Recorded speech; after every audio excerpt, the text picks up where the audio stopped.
that, you know, if they're gonna be signing off on that, they're basically saying that the code doesn't allow you to stop without any contiguous to the ground. You guys have said it's okay with you guys, but they're saying, the code says, no, it must be continuous to grade. Can you put it in writing back to them? That's current code, and under the old designs, the city of Portland with the great City of Appeals, we allowed a lot of that stuff to happen, so I would imagine that Mike Walkowitz would be the official judge. If nothing else, a disclaimer in your reports Yeah. indicating that this fire escape did not have any means of going completely to the ground at the time that I initiated my examination of this, and there's your statement. So it's a You didn't disclaimer. build it, so you aren't responsible for how it was built. You're looking at, is it really sufficient and adequate to hold the loads that it's supposed to meet under the city's beautiful guideline? No, it's fine. Part of it is just hearing that there's an answer and there's simple devices out there to lock Yep, them. it's called a fold-out ladder, Yeah. and you can make that as a recommendation, whether or not the city now says, you know what, first to go back and fix this code mistake that we've allowed to, in a blanket, yes, okay, as is. They may say, you know what, we'll give you 5 years. In the next 5-year cycle, we'd like you to now continue to ground, because otherwise, when you guys show up at a fire escape problem, you have your ladder for your men, but then you need to have a second ladder for these people to get off the fire escape, because they're all gonna be bundled up on that lower block, because they have no way, they can't use your current ladder that goes to the fire ladder. Well, they could imitate the one customer who decided Helicopter. to jump onto the car, and that broken ankle didn't take him too long to heal from. And that's where the liability, when they self-jump down, and whether it's onto a car or whatever it may be, it opens up some liability for the city. Because if it's against code, and people are forced to use it against code, it opens up a liability window. Let's take a look at this. This is a case where we were an expert witness on, where a firefighter fell through 3 treads there. During a fight, he was supposed to go up there and pop out that window. There was a woman and a child up there. When he went up, he actually fell through here, landed down here, went back up. 27-year-old firefighter. By the time he rescued the people and brought him down, he basically broke a vertebrae, or everybody was basically out. The key about this case that changed everything was that this wasn't an injury-related case. He sued the owner directly. He was able to prove through the metallurgist that the fire escape has not been examined and or tested for at least 25 years, and that's when all this examination information that we had came into play. As we did the analysis for him and worked with him, when we did the examination there, we had treads, we had rust, as we were going up. And again, fire officials, building officials, lawyers, people were all there. As we were walking up this fire escape, treads are still falling on us 2 years after the accident. So they went and fixed those 3 treads, but they didn't do anything else to the rest of they left the fire escape in the exact. So they settled this case.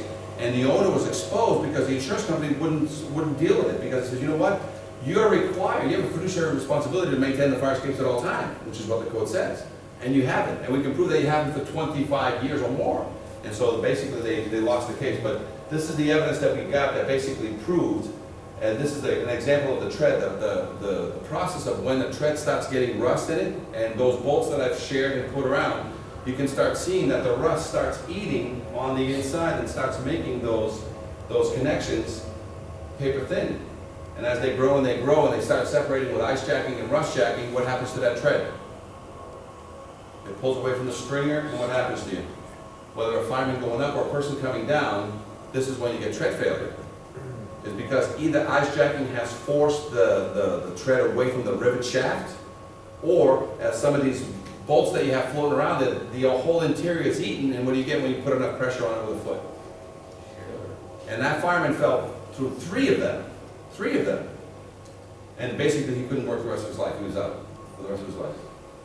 So this is all actual evidence that we used in the case to basically say, you know, the owner saw it coming, okay? So cantilevers, now we were just on cantilevers, right? So here's how the rest of the cantilevers in the United States are built. Basically, I'm going to give you an example of what happens in the history of a cantilever. See this weight box there? See that weight box there? A lot of the weight boxes are either huge cast iron pieces, or they take a box and they clean out their shop. And they get every punch, every leftover cuttings, and they fill in this box.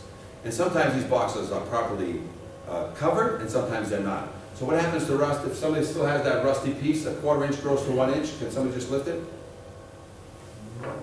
So that's what a 1/4 inch of rust looks like. I mean, a 1/4 inch of steel grows to 1 inch, and it gets heavier. So as soon as a fire escape box, cantilever box gets heavier, what happens to it? It overlifts. Right? It's a seesaw. 1/3 is for the weight, 2/3 is for the stairs, pivot in the middle, you add weight to the box, what happens to it? You're an inspector walking by and you see this thing pointing to the sky, what do you write? It doesn't look natural. So what do you write? You write a violation. So I'm the owner of that building and I don't want you to write me a violation, so what do? How do I fix this? Because I've had somebody come down and look at it and say, we can rebalance this for about $4,000 or $5,000. Sure. So you go to Home Depot and you get what? $10 worth of chain, and what do? You chain it here, you lift it there, and you tie it to some structural member, or you tie it to a piece of grating or to anything? Tie it to the grating. And now she's horizontal. Any violations coming? So if you see a chain on a fire escape cantilever, balanced or unbalanced? Maybe. So with that, you start getting these things out of bounds. So here's how a cantilever works. In the entire US, they have what's called a release arm on them. You guys don't have them here. You guys tend to have one that you walk out 3 to 5 treads. You use your weight to drop it down. She hits the ground, you egress off, it goes right back up. If you add weight to the back, a lot of weight to the back, do you go out 2 treads or you go out 5 to 10 treads? So the way that they're supposed to be is you're supposed to come down the stairs, and by the time you hit the pivot point, because you've released it. So let's give you an example. You got a woman dragging a child, right? There's a fire, the woman, she's 150 pounds, the child is 50 pounds, she comes down to the stairs, there's no release arm, she goes down to the pivot point, she walks out on the pivot point, the cantilever's got a chain on it, so it's not pointing up, it's actually horizontal. She walks out 3 treads, anything happens? She walks out 5 treads, anything starts happening? A little movement maybe? She walks out a couple more, and then what happens to that cantilever? She starts coming down. It's supposed to come down 2 to 3 feet per second, hit the ground and stay down. What does it come down? 5 to 10 feet per second. Once it hits the ground, what happens to that woman? She's either going to get catapulted off, and the child's already screaming, right? So, but she held on, and she walks down the rest of the treads, because now it hit the ground, because she's given it enough weight to counteract it.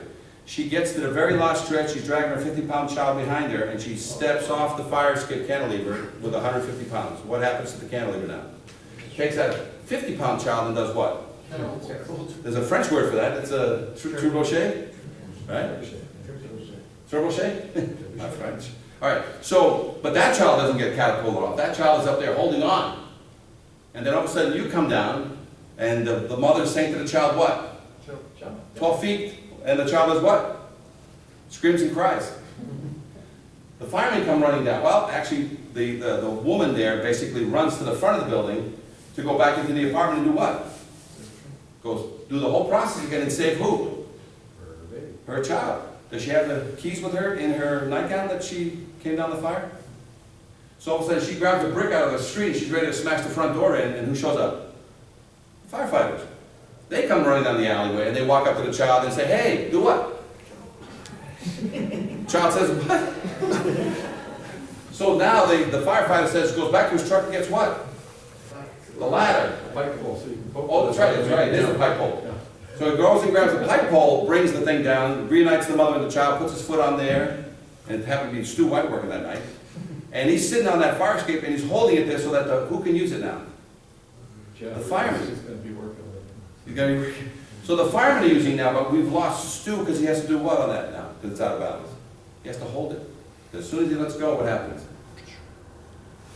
So that's not how they work. They're supposed to work like this. You hit the release arm at the top of the platform. As soon as you release it, this perfectly balanced cantilever, 1/3 on the tail, 2/3 in the front, 25 pounds more on the nose. When you release it from above, she drops, hits the ground, stays down, and it's 2 to 3 feet per second. Here's the $1 million welding problem. This cantilever was the cause of a lawsuit. There used to be an angle bar welded, not by us, by somebody else 25 to 50 years ago, because these weights, because they're single weights on one side in Chicago, they're not double weighted. And so a lot of times these weights will make with fatigue, makes the tail angle or channel do what? twist out. So they put a 3x5 by 3/8 thick, 12-foot long angle on there to do what? To the back piece. To straighten it back out. All welded. And so they were doing all the re-bricking on the building and using the fire escape as a means of access. Look at all the torquing and look at all that wiggling going on. What does that do to welds? So they did this for about 2 months, until that angle did what? Broke all its welds and landed on who? One of the poor guys doing the cement work on the fire escape. When that guy got hit in the head, did he get maimed or get almost killed? When that happened, that guy sued who? Sued his boss, sued the management company, sued the owner of the building, sued the shoe store owner who was renting the building, sued the engineers that were involved in that, sued the city, sued the ironworking company that did all, everybody was in court for 7 years. This happened to be just a cement truck that showed up that day. They're usually 12 to 14 feet. If your cantilever's out of balance, what happens? This is what knocks them down. But let me finish the lawsuit that took 7 years. The guy wanted $22 million. There was 7 lawyers in there. Everybody, including the city of Chicago, was involved in the court case. Because guess what the city accepts as an affidavit? A simple form that says it's an opinion. I've looked at it, it looks structurally sound to me, and it looks painted to me. To the best of my information, knowledge, and belief, the fire escape is in conformity with the Chicago building code, right? So everybody got dragged, took 7 years, the guy wanted $22 million, he did get conked in the head. But what broke? The fire escape was fully refurbished in Louisville test. But what about the weld? It looked spectacular, there was no rust. There was no rust anywhere in that connection. Nice and tight. What broke it? Well, after the piece finally conked him on the head, when you hit the ground and it torques like that, what happens to the weld? The rust inside that there was, because when you take an old rusty fire escape and you put a new piece of metal, metal up against it, and then you paint it, do you ever paint inside? So the 8 to 12 welds all around the whole piece, where did the weld stop rotting? From the outside in that had paint on it, or from the inside out through just natural moisture and condensation? So you have a weld rusting from the inside out, which can't be visibly seen by anybody here. There's no Superman here. And all of a sudden, you add the misuse. Can any contractor use a fire escape as a working platform? What's that do to any certification? So if you certify a fire escape and a month later, guys start fixing windows using your fire escape, what do they just do to the certification? I assume that avoids it. It avoids it. It's negated. Why? Anybody? Egress only. It's egress only. If I want to use it for a working platform, because I have no other choice, I got to do some windows or some sills, can I use it as a working platform? The answer is yeah. But what happens to the certification? It's negated. As soon as I'm done with all the work, what does the engineer have to do after all the work is complete? Reload test or recertify the entire fire escape. So as soon as somebody touches the fire escape for anything other than its intended use, what happens to the certification? So for 3 months, these guys were working on the whole side of a building, using it as, and then every day, because that was a busy alleyway for the hotel, they would come down 10 to 15 times a day. So if you hit a fire escape cantilever 10 to 15 times a day for about 60 days, what is going to start happening to it? What about the new bolts that we're putting in there? Forget just the weld. What about the bolts that we're putting in there? Are those now becoming suspect? So that was the crux of the case. But the key here was that weld. That once we got the piece off the guy's head and you looked inside, there was no major rust jacking going on. But what was occurring was the rust was eating the weld from the inside out and nobody could see it. An X-ray or a radiograph would have caught it. Well, you don't radiograph fire escapes. And if you load tested that fire escape, even with half a weld still there, would it pass? So, you know what we do now, because of the well, any well, which is not a norm for any fire escape out there, welded fire escapes are not a norm, because they can't breathe, they can't do this. So any welded connection we find anywhere, what do? Put a bolt, the weld stays, and a lot of times we seal the welds to stop any future corrosion growing in there, but that bolt becomes the primary. And that's just sort of a catch-all that says, and this cost $1 million. Let me tell you how it cost $1 million instead of 22. The guy, I just heard this actually just closed this year, like a month or so ago, 2 months. My lawyer called me and said, listen, the guy convinced 10 doctors that, you know, that this is all he could do, right? July 4th, all the people in the case basically hired an investigator. They followed him on July 4th, and he was running a marathon, kicking a soccer ball and playing, and they got him videotaped, you know, driving and doing all normal things. But whenever he had court cases or doctor's appointments, you know, so basically went from 22 to $1 million to say, you want, it's $1 million, so you don't go to jail, or we can just take this where it's going to go with this videotape. So it was borderline fraud, you know, but that's where they basically brought it down. But it still cost $1 million. I said, why? He goes, because he still got conked in the head. Was he wearing his helmet? No. And on that, basically, they were using it to go up and down, and then they use a ladder on the backside to get back up and continue working. So that's the case. But right now, guys, very quickly, this is how all fire escapes in the U.S. are built. The steel going into your building, is it 2 feet, 3 feet deep, or is it 8 to 12 inches deep? Every fire escape in the U.S. 8 to 12 inches deep. So once it gets beyond the veneer, it's only 8 to 12 inches deep in a pocket. Is there any brackets or any cross things welded back there so it doesn't pull out? Nothing. It's just a T-bar or an angle in there, pocketed, cemented, done.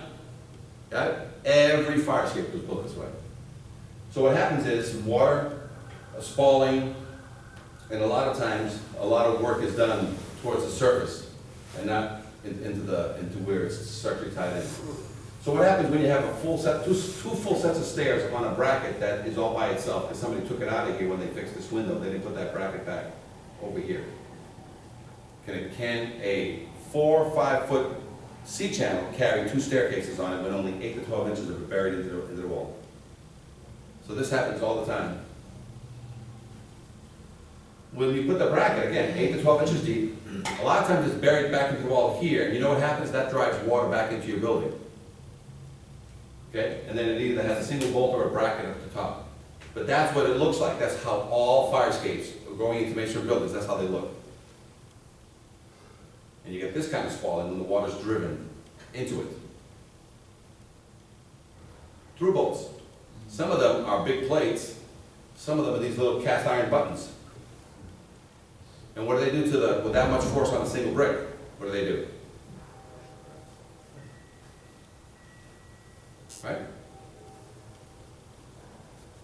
Every now and then you got so much water growing or hitting that fire escape that you get this. In order to get that much green on a wall, what do you have to have? A lot of water. So rust jacking. To grow 1 inch, this is a library in Boston. A public library. 1 inch on that gusset. What's holding up that platform and that staircase? The rust. Now, if you want to grow exotic ferns and exotic things, fire escapes now a great place because nobody goes on them anyway. Firemen are not on them. Building inspectors are not on them. So if you've got some exotic ferns you want to grow, it takes a lot of water to grow. And the last thing, not the last thing, one of the ways to basically get a fire escape, if you have a problem in the wall, is laying it to the ground, sitting on a sonotube. This is how all fire escapes are built. And a lot of times they're not even pocketed into the building. They're just attached into the building with an angle or with not epoxies, but expansion bolts. Okay? And sometimes this is the answer when you have a wall situation. How are you going to cure it? You're going to put a leg to the ground. If the wall is in question, you put another leg along the building to the ground, what do you have? A freestanding structure. That's when you question the wall.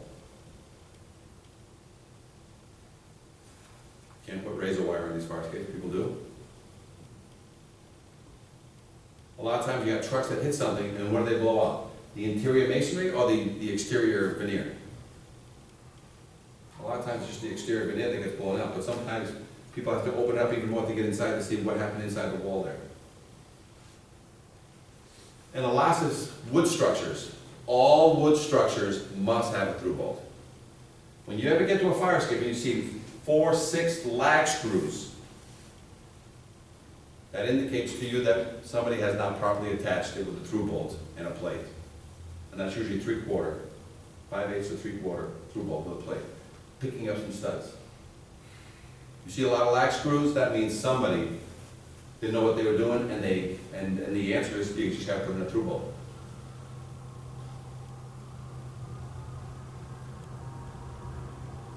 Cantilevers, see the release arm? The release arm here, there's two types of release arms. One that's here, and sometimes you have one that has a weight on the nose. Very difficult to balance, the ones that have the weight on the nose. But the release arm basically is, you know, a third to the back, 2/3 to the front, and then when you release it, which is a simple bar that comes down and just releases, it lets the cantilever drop 2 to 3 feet per second.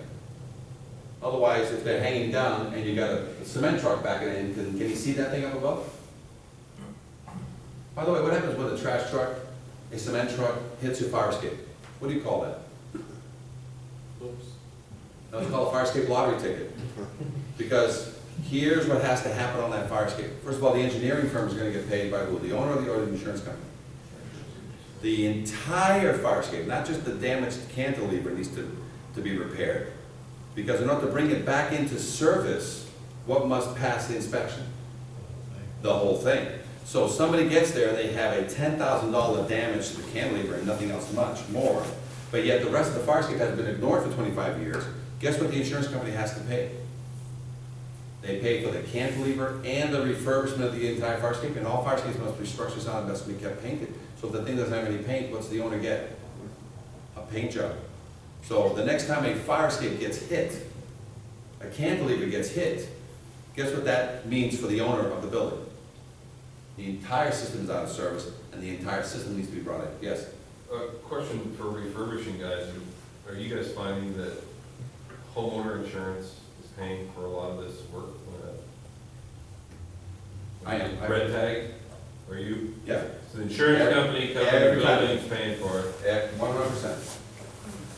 A lot of times vendors just don't know it, or engineers are not aware of that clause, and they just fix that small piece. And it's right in their code. Must be brought back into service, the entire system. So if the entire system has been ignored by the owner, the insurance company is still paying the bill. And that has happened nationwide. I've done it all over the country. From California to Boston. You know, if it gets hit by a truck and there's insurance on that truck, and even if it's a hit and run, the insurance of the building, so don't forget, truck damage, the trucks pay for 100%. And there's no deductible. If it's a hit and run, the insurance, all you have to do, the law is very simple. You have to file a police report that it was a hit and run, call your insurance agent, and they'll come out and they'll send an adjuster, and then if it's $25,000, $50,000, or $75,000, they pay 100% minus the deductible if it's a hit and run, or the insurance truck pays 100% no deductible to the client. Yes? What about when it's not a damage? Just, I walk out and say, this thing's a mess. Oh, no, they won't. That's just plain neglect. Let's get back into it with your own car. They won't have. You gotta file a police report. By the way, guys, here's a release arm on it. The release arm? And it's open, and what's the thing doing? It's not doing anything. So that's a release arm. See how the top and the bottom keeps it from going up or down? And at the top, it's locked in with either a small chain or a bump on the top. And these things are usually 12 feet off the ground, 12 to 14 feet off the ground, so nobody can manipulate it from below. For you guys in the back, you might not be able to see it, this is the arm coming down, this is the upper piece coming across, this is the lower piece coming across, they just rotate 90 degrees. So, right now, they're in the open position, they're parallel to the arm that they were blocking. And you see the chain? See the chain right there?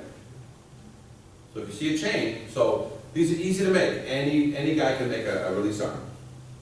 You know what I'm saying? To basically lock in a fire escape so nobody pulls it down anymore. But this must be balanced. So 1/3 is usually at the back, 2/3 to the front, and it's a seesaw pivot. And the goofy piece of that for Portland, while we don't see, there's one that I know that has a release mechanism on it, and that particular device isn't functional at this point. While we don't see those, we do see check chains. And those chains actually have a spring mechanism up at the top where it attaches to the balcony above the counterbalance stairs. Those are legitimate. It's a straight chain with absolutely no relationship whatsoever to the old days style with that spring-loaded mechanism. All it's supposed to do is keep the stairs from overswinging coming up. Right. Just keeping it from going up. Basically, what the lower arm on this release device does is just keep it from overextending and going up. So that's Portland's weird twist, so. Well, it's a pre-existing structure, so it was built, so you have to step on it out 2 or 3 treads. You have to activate it. So in the past, you activated it and it started dropping by itself. Nobody can get it that balanced. It's very difficult. So that check chain is exactly when you get off, she goes up by herself. And so that, at the end, that spring basically lets it push, you know, not snap the chain, it lets it spring the chain, and then basically she'll just do this until the thing goes horizontal. But she's still balanced backwards, which is a standard here in Portland. So don't think you have to fix that. If you want to fix it for your client, you basically want to take some weight out of the box so that she wants to drop. She still has the check chain on it. You build a release arm for it so that now nobody can pull it down even with a pipe pole. Because they're going to have to use their ladder to get on it, get up there, and then open it up and release it to come down. It's made only for the tenants. It's not made for these guys. Okay? And it's actually a security answer. So there's the place that can't get rid of their counterbalance stair because their balcony is too high. If it exceeds 22, the reach of a 22-foot extension ladder from us, then it's not going to be allowed to be removed. This might be a good answer for them. Yeah. If it's safety concerns, the release mechanism is the answer to it. It's an anti-theft device. One of the challenges on those releases, there's no information. Yeah. You can walk out of it, it's not visibly obvious what it's for. Yeah, and Well, most of release these arm? actually, when it's in a closed position, No, it's literally blocking your exit, Yeah. so you have to push it to open it. It meets the code. Single action requiring no special knowledge. It's basically blocking my way as I'm running. So I'm going to run into it. It's pretty, I don't have to do anything. I'm not going to climb underneath it. I'm just going to push it. I'm just going to get it out of my way. So it's single action requiring no special knowledge. And she's not heavy. It's usually So what kind of maintenance does that require to keep it operational after jumping by? oh, it's so, the way they build them, they're so simple that they're, I did it before. Can't go back like that. But it's there's no bearings, it's not really tight, it's very sloppy and loose. It's basically, it's a bar that's 2 feet coming down for 6, 8 feet, and then there's only a 6-inch little bar down here that hangs over the C-channel.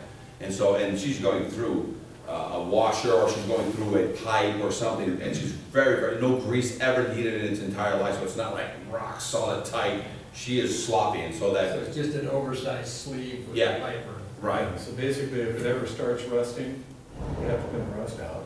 Have to treat that. I've never seen one of those rust out. They're so sloppy and single action that, you know, it's basically, you can make them on site whenever you get there. As long as you have 3/4 or 7/8 round rod, and a lot of times try not to weld those. Try to basically heat the bends so that it's all one single piece. So you heat the 2-foot extension that blocks your way, comes down from 6 to 8 feet down towards the thing, already has the pipe or an angle with the sleeves, and then at the bottom you heat it for the 6 so that, and then you have to back up that 6 with a 45 bar just to basically give it some reinforcement so that sometimes when it hits, she doesn't bend anymore.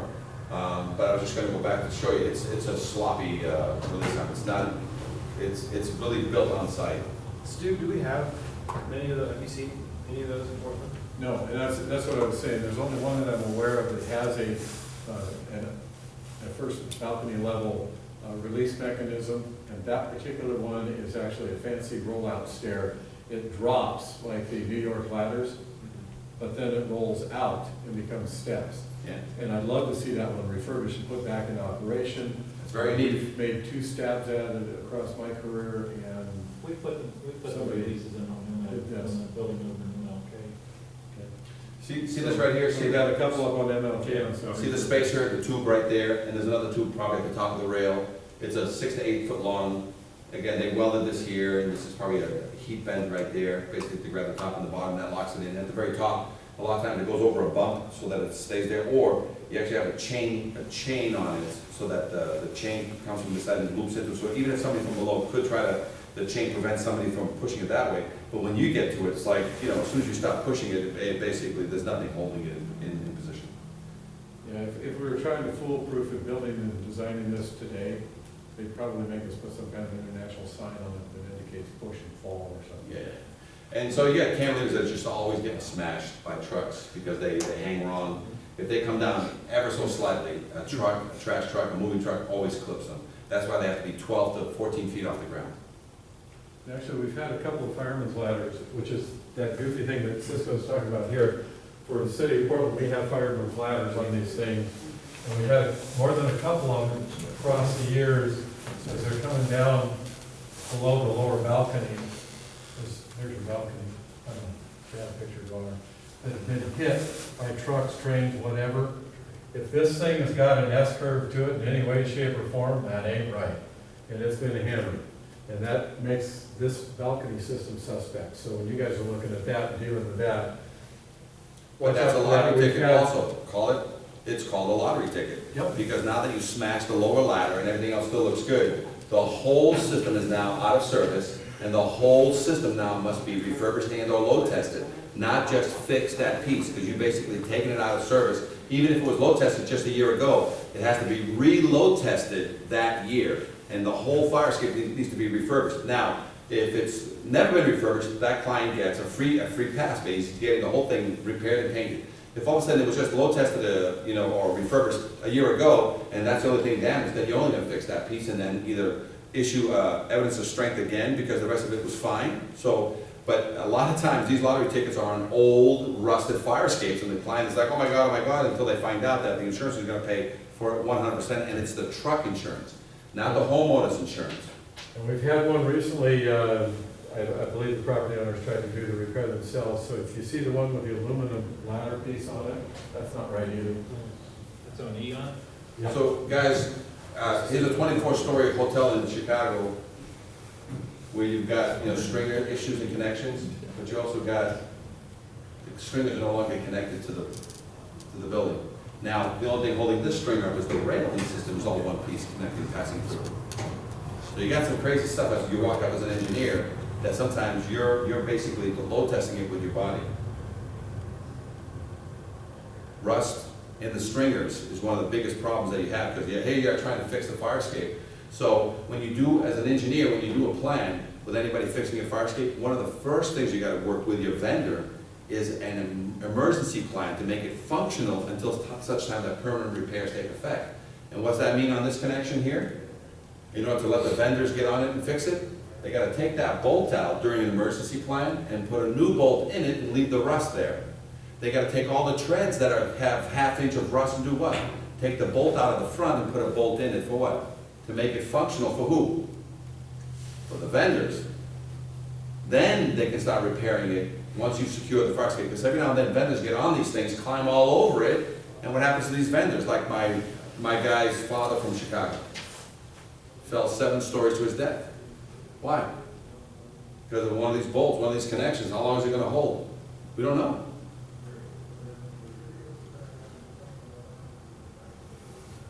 Treads, when they stop falling by themselves, that's an indication that nobody did that. That's happening naturally because of all the rust that you see in front of you. Trucks back into the fire escape all the time.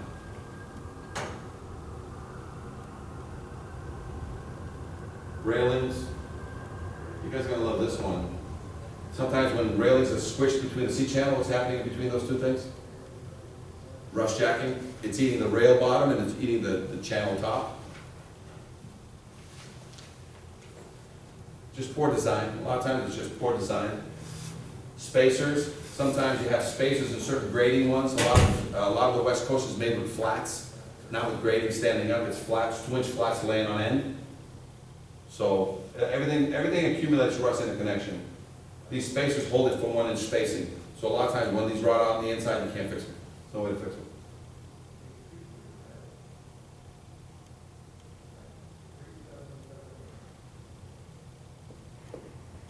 What role does the U-bolt just between 2 slats in my deck play? and I heard that you have to have 2 U-bolts per runner. You're talking about On the my deck platform? itself, each fire escape has U-bolts, but they're not tied into a structural component. They appear to be just on the slats.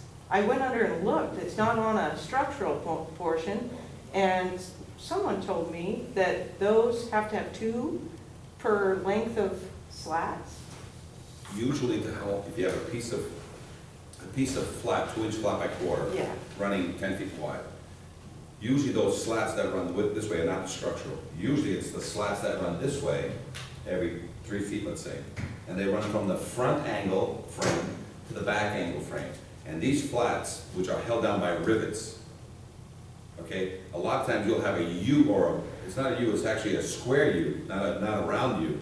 It's a square U. It's basically, you can actually lift this, if you were to remove these that go from the nose to the back, and you cut off those bolts, you can actually grab that whole 10-foot by 3-foot wide platform, you can take it away. The way to hold it down a lot of times is when it's down, there's a U on this one over here, a U over here, and a U over here, holding the grating from falling up. Well, even if those are bad, gratings want to fall down, they don't want to fall up, so, but that's basically what holds it in position. So a lot of times you remove those U's. So while you're on that point, let's talk about the brackets that have the gussets. And a lot of times these gussets sometimes have 1-inch solids that overlap themselves, and they have a nice bolt in it. So some of the backup, when you don't want to change that bolt out, you can actually, they sell them at Fastenal, for example. You have a U-clamp. And the U-clamp basically is reinforcing the existing structure.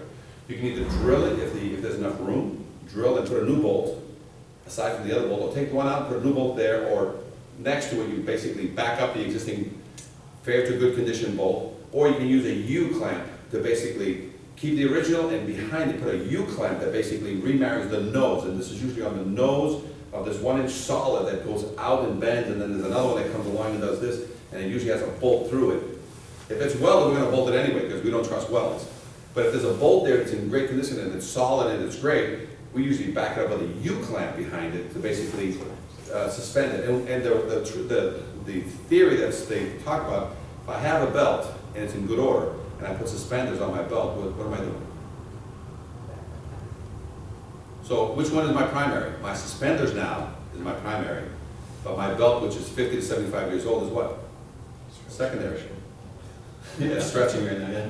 Guys, so this is the issue with when we get into the treads. This is an elementary school. Treads and rust jacking is one of the biggest areas where firemen are getting hurt. It's treads. Treads. Not full collapses. Treads are what's basically catching a lot of these guys. 1 inch of rust. And that's actually one of the reasons why we have our visual check sheet for the inspector. You guys, we don't want you stepping out there and getting hurt. If it looks bad, it's bad. You don't have to go any further. And the same for your guys. I mean, if it looks bad, you probably ought to figure out some other way to get out there. Jetpack, lift, I don't know, but something. So let's, ladders. Ladders are the biggest issue everywhere in the United States. In California, they have the 3-fold ladders, basically almost like going into an attic, and you release it, the 3 come out. So that's very common in California. Here's something you don't see up here very often. How about a accordion ladder? And basically when you release these, and these go up to 25 feet, you release it and she's like an accordion, she just opens up. And then she becomes a stiff ladder that you basically climb down. So this is how you get off of building rooftops in California, down in LA. How does that recollapse? Put it back. There's a crank, see the crank right at the top? Ah, good. And you bring it all galvanized. Standard ladders, you know, that basically mount onto the wall. Ladders with weight systems, and they've created all kinds of weight systems. But you're supposed to control these weight systems so they're not just dangling there, because in case the cable breaks, what do you get? Impact. Impact, chunk of steel. And then you have these goosenecks. Goosenecks are a big problem for a lot of firefighters. They're not, how are they in the roof? Nobody knows. You can't touch the roof. It's a whole other game. How they go up and over, And a lot of times, it's all original hardware tying it back into the building. So these must be addressed during all inspections. And then you have these ladders. Some people have taken what used to be a permanent ladder to the ground, cut it, and created a flop out. Now, a flop out ladder is legal. And a lot of times they put a chain up at the top so that you can gingerly let out. And as soon as you let out enough of that and it goes beyond a certain point, what happens to your hole? What's it doing?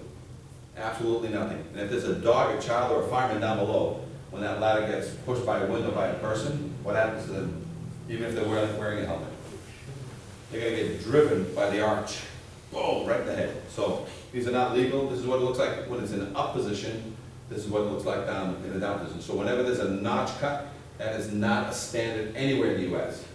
But in New Jersey, they did thousands of these. And we have to basically, on a case-by-case basis, say you can't do that anymore. Got it?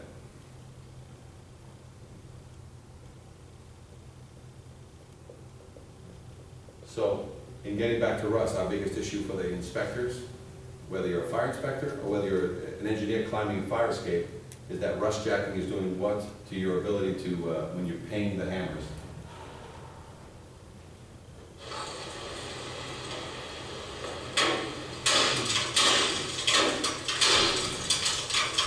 So, 3-pound hammer, we highly recommend you always paint your fire escape on the way up. Make sure you're safe going in. This fire escape was a total disaster. It was condemned. Here's the last thing that you guys will love. This is in Elizabeth, New Jersey.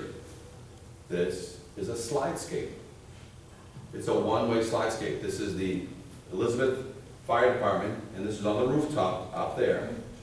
And every floor down below has the same 2 little orange doors that you basically open in like this, and when you open them, you're looking down this corkscrew made of galvanized metal and tin. And you basically, there's no lights, you don't get handed a flashlight, and there's no potato sack that you get with it. And right down here, guys, see that little piece right there? That's the corkscrew for 12 stories. You corkscrew all the way down until you hit this building. Designed for use in wool and cotton clothing. I hate to think what polyester would do on that. And when you get down to the bottom, she doesn't corkscrew all the way to the bottom. At one floor up, she corkscrews it and takes a 90, and she heads at a 45 straight for this iron door with this huge paddle that your feet are supposed to smash into and open this door. Is there a clown's face painted on it? And it's a one-way system, and it was part of the code. Slidescapes were part of the code. They weren't taken out of the code for many, many years. Nobody's ever built them anymore, but this is a 1903 building, so this is what they call an Art Deco building, which is very common for the Art Deco buildings to have this. So it has one staircase inside, one elevator, and a slidescape, still in use today. So it's pre-existing non-conforming, but authorized by the fire department. Well, when we went there, nobody had used it or looked at it in many years, so out of the second floor, we sent one of the new rookies in with a rope, and they threw them down there because they didn't know where they were going to find raccoons or dead people, because nobody had ever gone down. And down below, we couldn't open the iron door from the bottom. So we sent him down with a flashlight. It was funny. It was a rookie. They brought in a rookie. They brought in the fire department. The firefighter. But it was a rookie. They got a rookie to go down there on a rope, and it's funny. And then when he got down there, he kicked the thing open. It was all rusted shut and stuff like that. And but this is not the only place it was used. Because if you remember correctly, look how dark it is, and if you tumble and fall, and don't forget, every floor is dumping people into it. So you can imagine what this is a rotisserie. This is basically a place to cook as many people as you can during a fire. And I know that we had at least one of these as an exterior fire escape, 1908 construction, There you go. over at 42nd and Powell, the old St. Ignatius grade school. The There you kids go. loved it. Stuff like this. 4 foot wide, spiraled down 3 stories. Stuff like this, right? So what happened was, these were on many, many buildings, primarily in the military. In a lot of barracks that had second floors, this is how they got out. And the first thing you learn in the military is you take your rock sack and you throw it down there first, because guess what like to sleep in there late at night? Snakes and raccoons. So before you go down, you basically throw something down to clean the chute out, and then the men would evacuate. So nowhere do you have these anymore, unless it's a fun park somewhere. But look, I think this is Japan. See? So there's slidescapes are still out there, but they're a one-way system. Guess where I saw this one? Now, this has to be a building for training future firefighters. You know what I'm saying? Because there's no other reason to make such a fire escape. No, it could have been at a bordello. And it has an egress for both sides, you know, depending on where you're running. But this is the only slide pole fire escape I've ever seen in my life. In a Rutgers building, and I don't know whether that building was office or residential, I think it was a residential, but it makes no sense. So how do you load test the pole? Exactly. So is there some kooky things out there? Yeah. Guys, bridges, these are all supposed to be examined. So skywalks on private property, it's an egress, they're supposed to be examined. So, quick question, and we're sort of not going to open up to any additional questions you guys may have. Fire escapes, second means of egress, how about parking towers? How many of them have some sort of metal or cement stairways that are open to the weather? And some older ones have. There's some aluminum fire escapes out there that people are trying to put up there. What's the problem with aluminum? Oh, there's no problems whatsoever, right? What's the melting point of aluminum? 1,000. What's the melting point of iron? About 3,000. When there's a flashover, what's the heat on average? There's 1,200 degree, right? Right. So what happens to aluminum if that window below has a fire on it, on an aluminum fire escape, which is legal because it's non-combustible? What happens to the aluminum? Only parts of it change shape. Yeah, shape shifting. So, plenty of fire escapes guys out there. There's all kinds of stuff out there that you're gonna see. Silos have fire escapes, bridges have fire escapes. Fire escapes are also used on billboards to get up there and get down. Hotels, now in New England and down in Jersey, Ramada Inns, Hotel Sixes. You know those guys that have the two-story fire escape systems? They have always a metal step, always outside somewhere, exposed to the weather. And how do you get in your room? An enclosed or an exposed to the weather platform? So that's an exterior fire escape, going to an exterior set of stairs. How many motels have you guys been asking for a certification? Right now, the Ramadas in New England, we're doing the Ramadas over there because they're like, the city of Jersey City is already asking for all the hotels to have their fire escapes because they have thousands and thousands and thousands of people using that egress every day as their main egress. How about the wood structures you guys have in all these buildings? Is this a fire escape or a rear porch? If it has a second set of stairs that makes your second means of egress, what is it? It's a fire escape. Wood or steel. If you read the International Building Code, all exterior, steel or wooden stairs, bridges, balconies, then it says fire escapes must be examined. So this is just the tip of the iceberg. These fire escapes, it's just the tip of the iceberg. How do you get your exterior steel wood stair not to be examined? You enclose it. As soon as you enclose it, nobody can touch it. That's another city official. But you leave it outside to the weather, and it's wood or steel, it needs to be examined. And these things last 25 years if they're pressure treated and properly maintained. And non-pressure treated, how long do they have? 10 to 15? And some of these are hitting 40, 50 years old. Some are older than that. So you got a lot of things out there, guys, that are going to start coming up in the near future because once Portland is done with fire escapes, guess what they're going to start touching? All exterior steel wood. How many people died in Chicago on the decks? On that deck collapse 5 plus years ago? 27? I think that's right. 27 people died on a deck collapse. That was a relatively new installation too.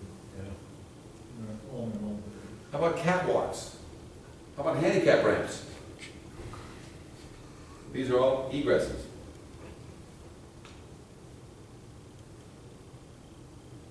Installations, you guys got a lot of silos, and you got a lot of, boatyards, you guys got tons of things out there that are by the river. And if they have to fight a fire anywhere near these things,